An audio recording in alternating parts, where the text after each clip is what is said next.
Шинжилгээ өгөхөөс өмнө одоо иргэний өөрчлөлтөө гэдгийг яаж мэдсэн бэ гэхээр зэрэг маш их сүлдчихсэн. Биеэр юм турж исэн, нүүр гарны өнгөний өөрчлөлт жоохон тол өнөсөө ихтчихсэн.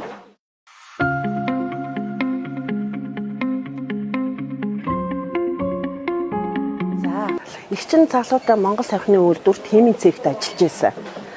Тэгээд бол биенд бол энэ худалдааны байгууллагт ажиллаад бас 20-30 жил ажиллаж байна. Энэ хугацаанд бол биенд бол маш их өөрчлөлт өгсөө.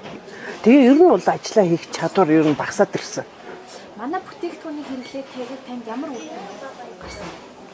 Маш эрг сайн үр дүн өгсөн. Ядарх нь бага болсон, нүүрэн дээр гарч байгаа гар нүүр дээр гарч байгаа нөсөө толбууд багассан, биеэр ингэж гарч улаан тол бүсчихсэн, тэр нь цөөрж эхэлсэн.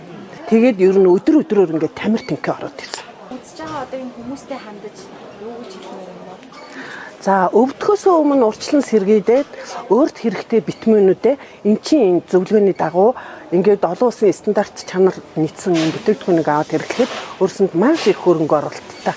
Өвдөхөөс өмнө хамгийн чухал бол эрүүл мэнд байд юм байна. Урьдчилан сэргийлэх эрүүл мэндийн зөвлөгөөг LAC Mongolia-гаас